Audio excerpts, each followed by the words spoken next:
এই সফরের সবচেয়ে বড় আলোচনা ছিল এআই বা আর্টিফিশিয়াল ইন্টেলিজেন্স নিয়ে।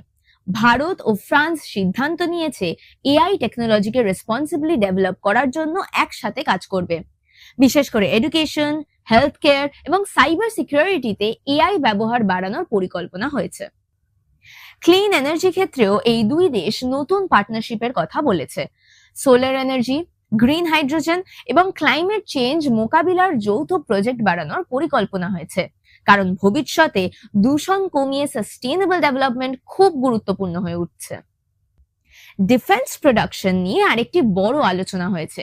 ফ্রান্স এখন চাইছে শুধু অস্ত্র বিক্রি নয়, বরং ভারতের সঙ্গেই টেকনোলজি শেয়ার করে ইন্ডিয়াতেই প্রোডাকশন করতে।